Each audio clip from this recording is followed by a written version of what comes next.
Noir Plasma Chrome Bleed. Unlocking knowledge, inspiring innovation, empowering curious minds.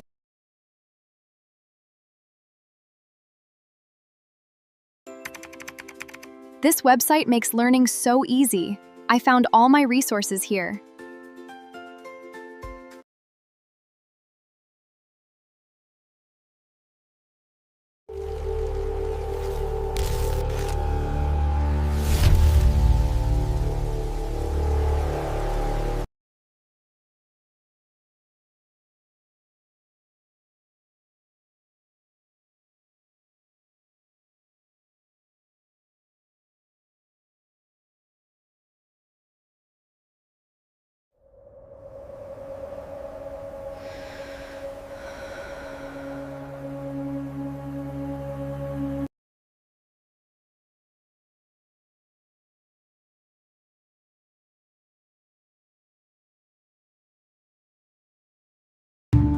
Like what you share.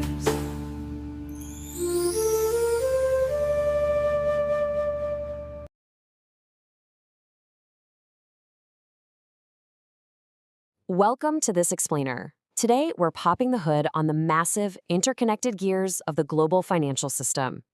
You know, if you've ever wondered how a central bank's rate decision instantly ripples through to your mortgage, or say how an insurance company can mathematically guarantee it's going to survive a catastrophic natural disaster, well, you are absolutely in the right place. We're going to explore this invisible web of risk, regulation, and pure mathematics that literally keeps the modern economy from collapsing. Here is our roadmap for today. We'll start by looking at regulating banks and insurance, then monetary policy and interest rates, actuarial math and reserves, bank operations and fraud audits, managing loans and reinsurance claims, and finally, we'll synthesize the whole financial ecosystem. Let's get right into it. Section 1. Regulating banks and insurance. These are the global shock absorbers. All right, looking at this timeline, you can see the rules governing global banking definitely haven't always been the hyper-complex algorithms we see today. Back in 1988, Basel I essentially just told banks, hey, hold capital equal to 8% of your risk-weighted assets.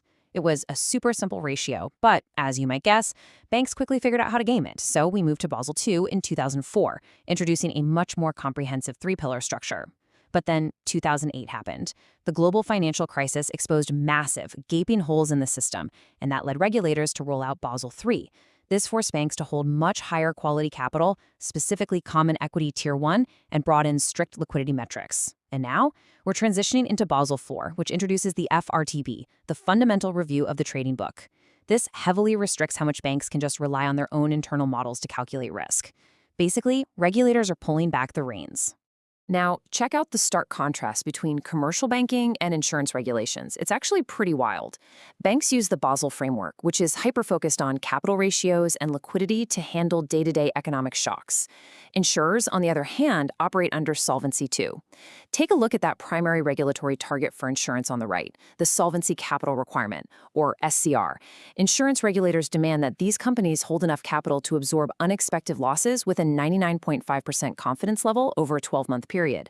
To put that into plain English, they are legally mandated to survive a literal 1 in 200-year disaster. So while the banking framework handles the friction of the daily economy, the insurance framework is built to withstand the apocalypse. Moving on to Section 2, monetary policy and interest rates, pulling the levers of the economy. So how exactly do central banks steer this massive machine? Well, they use interest rates. But translating a rate cut from the central bank all the way down to your actual loan, it isn't magic. It requires a transmission mechanism. Look at the structural evolution of interest rate benchmarking here. We're using India's system as a prime example of global modernization. Back in 2010, they used a base rate system tied to a bank's average cost of funds. Honestly, it was incredibly slow to react. By 2016, they moved to the MCLR, the marginal cost of funds-based lending rate. Better, for sure, but still bogged down by internal delays of 6 to 12 months. Finally, in 2019, they forced the adoption of the EBLR, the external benchmark-linked lending rate. Because retail loans are now directly tied to an external benchmark, like the repo rate, the transmission of monetary policy is near instantaneous. A real game changer. But of course, there's a catch, and you've probably actually noticed this in your own bank accounts. when the central bank cuts rates, the asset side transmission, meaning fresh loan rates, drops incredibly fast under modern systems. But look over at the liability side transmission on the right. Your deposit rates have this structural stickiness. Because banks rely heavily on long-term fixed deposits locked in for, say, 1 to 3 years, it literally takes 12 to 18 months for those payout rates to fully adjust downwards. So while you might get cheaper loans quickly, the bank neatly protects its profit margins because they're still slowly paying out those older, higher-yield deposits. Smart, right? That brings us to Section 3, Actuarial Math and Reserves, the mathematical crystal balls. Think about this. When an insurer collects a premium from you today, they might not actually pay out a claim for years. So how on earth do they know how much money to hold in reserve? Well, actuaries use these things called loss development triangles built from historical data. The chain ladder method, or CLM, on the left, takes historical claim development and just projects it into the future. But there's a pretty big flaw here. If there's a temporary backlog in reporting claims early on, CLM blindly projects that anomaly forward. The result? An unrealistically low reserve. And that is exactly where the Bornhuetter-Ferguson, or BF method, steps in. BF stabilizes this whole process by anchoring the projection to an expected loss ratio. So, if early claims look weirdly low, the BF method basically says, hold on, we know historically what the loss ratio should be, so we're not going to be fooled by this short-term noise. Now, all this math is strictly governed by modern reporting standards, specifically IFRS 17. Take a look at this formula. It forces insurers to completely restructure how they recognize profit. Your insurance liability is the sum of fulfillment cash flows, which is just their best estimate liability, plus a risk adjustment buffer, plus the contractual service margin, or CSM. Here's the absolute crucial takeaway here. The CSM represents the unearned profit. Insurers can no longer hide their margins in historical costs. They are forced to explicitly calculate their profit, and they can only recognize it as they actually deliver the insurance coverage over time. And if a contract is a loser from day one, there's absolutely no hiding it. They have to recognize that expected loss immediately. Moving right along to Section 4, Bank Operations and Fraud Audits, the central nervous system. To actually make all this complex regulation and math work in the real world, you need flawless daily operations. The core banking systems act as this massive centralized data pipeline. Step 1 is ETL, extract, transform, load. Transaction data from literally every single branch and digital app is ingested, formatted, and validated against super strict business rules. Then, Step 2 integrates all of this directly into the enterprise general ledger. Finally, Step 3 relies on automated daily reconciliation checkpoints. This step-by-step pipeline ensures that out of millions of daily transactions, every single one is verified and safely posted to the ledger without any manual errors. But what happens when humans try to cheat the system? Regulators require multi-tiered internal audits, including forensic accounting, and this is where things get really fascinating, because it brilliantly illustrates how math catches fraud. Auditors use something called Venford's Law. In naturally occurring data sets, the leading digit is a 1 about 30% of the time and a 9 less than 5% of the time. Fraudsters usually have absolutely no idea this rule exists, right? So they just make up numbers randomly. By running data analytics through the lens of Benford's Law, forensic auditors evaluate transaction frequency distributions, and they can immediately spot anomalous patterns. They're catching duplicate invoices and fabricated ledger entries purely through mathematical probability. How cool is that? On to Section 5, Managing Loans and Reinsurance Claims, Deploying the Safety Nets. Look, despite all the math and all the audits, things do go wrong. Borrowers default. To handle this, banks deploy incredibly strict early warning signals. They classify stressed accounts into special mention accounts, or SMAs. If you're SMA 0, you're just 1 to 30 days overdue. SMA 1 pushes that to 31 to 60 days. SMA 2 is 61 to 90 days. But the moment you cross that 90-day threshold, you are officially an NPA, a non-performing asset. And that triggers rapid recovery mechanisms, like the Sarfazi Act, or specialized insolvency and bankruptcy codes, to forcefully clean up the bank's balance sheet before the contagion can spread. Now, tracking a delayed mortgage payment is one thing. But what happens when massive, multi-billion-dollar natural disasters strike, and suddenly thousands of claims threaten to literally bankrupt an entire insurance company in a matter of days? They deploy the ultimate safety net, reinsurance. Here's how it breaks down.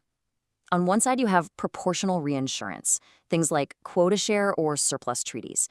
This is where the primary insurer and the reinsurer just split the premiums and the losses by a fixed percentage. Simple enough. But for massive, catastrophic events, they use non-proportional reinsurance, specifically excess of loss. In this setup, the primary insurer retains losses up to a specific, predetermined threshold, say $100 million. Anything above that, it's fully transferred to global reinsurers. This mathematical structure explicitly bounds the primary insurer's exposure per event. It effectively caps their absolute worst-case scenario and saves them from total ruin. Let's wrap it all up with Section 6, the financial ecosystem synthesized, the convergence of risk, math, and regulation. If there is one single number that represents the convergence of everything we've talked about today, it is 72.5%. This is the aggregate output floor introduced in Basel IV. See, for years, massive banks used their own highly complex proprietary internal models to basically justify holding less capital. Well, regulators finally stepped in and said, look, no matter what your internal models say, your capital requirements can never drop below 72.5% of what our standardized, rigorous regulatory formula dictates. It is the ultimate regulatory backstop. It caps flexibility to strictly protect the financial system from institutional hubris. So we've seen how macro-prudential buffers, instantaneous monetary policies, rigorous actuarial reserving, and forensic data pipelines all interlock to keep things running smoothly. But this really leads us to a final, pretty crucial thought. If complex math and rigid regulations act as the invisible web holding our money together, how might the next unprecedented global crisis test these meticulously engineered safety nets? It's a question every financial engineer is trying to answer right now. Thank you so much for joining me on this explainer. Keep questioning the systems around you, and I'll see you next time.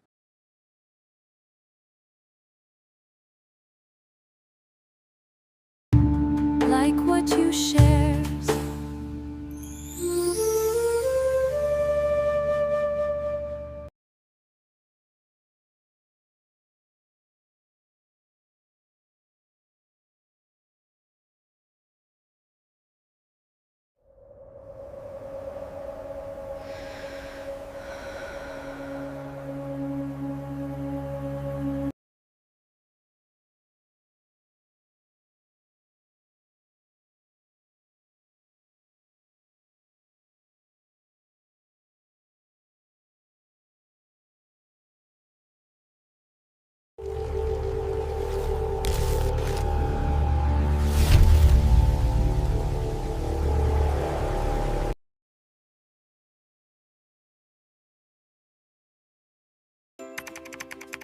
This website makes learning so easy. I found all my resources here.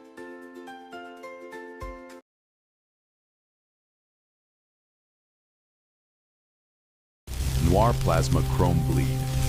Unlocking knowledge, inspiring innovation, empowering curious minds.